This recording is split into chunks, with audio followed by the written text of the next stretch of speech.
Bonjour et bienvenue au Festival international du film fantastique de Menton 2024. Je me trouve aujourd'hui avec notre ami et acteur Laurent Claret, qui est là pour la 4e année consécutive. Alors Laurent, tu as passé cette première journée hier au festival. Dis-nous un peu tes impressions par rapport à cette nouvelle édition.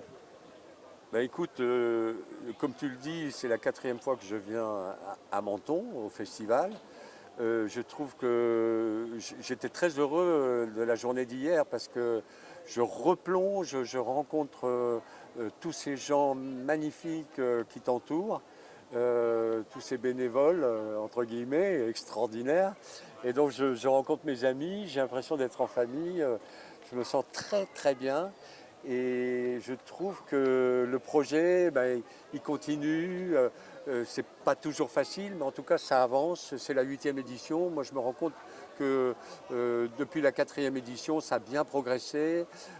Tu m'as dit, je suis prêt à découvrir tout ce qui va se passer. C'est-à-dire que là, il y a des longs métrages, il y a plus de longs métrages, tu m'as dit. Il y a des très courts métrages. Donc, chaque année, tu amènes quelque chose.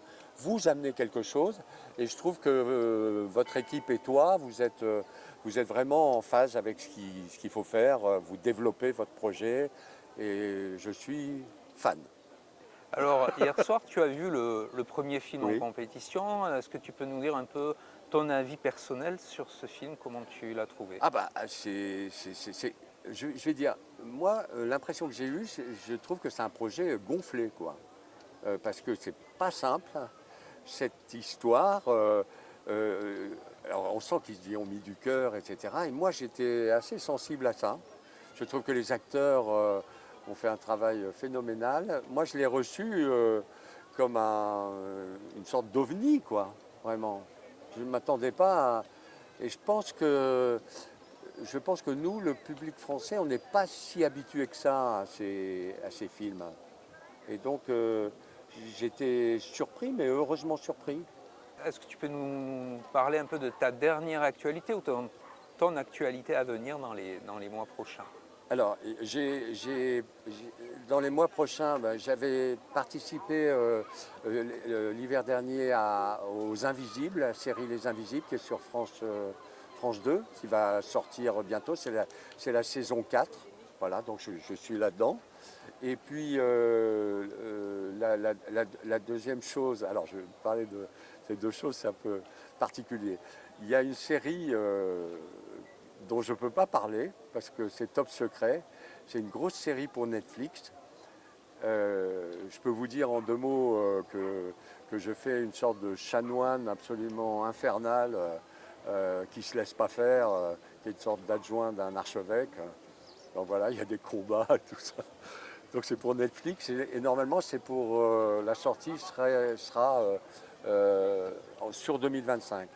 Et puis la troisième chose que je fais, c'est, écoute, je suis dans le prime de scène de ménage. Alors, tu vois, et je suis content de le faire. J'ai tourné avec eux et en fait, je fais il a deux copains, Raymond, je ne sais pas si vous voyez qui c'est. Oui, Raymond. C'est très très populaire et donc on est deux copains de Raymond, donc Gérard Hernandez, qui est formidable et on a tourné ça et il est possible que tout ça continue. Voilà. Après il y a parce que là c'est le Prime qui va, je ne sais pas quand il va sortir bientôt. Et puis après il y a ce qu'ils appellent le flux. Moi je ne connaissais pas tous ces termes. Voilà, donc il est possible que nous on revienne avec un autre acteur qui s'appelle Michel Maziero, que j'aime beaucoup. Voilà, donc ça c'est scène de ménage.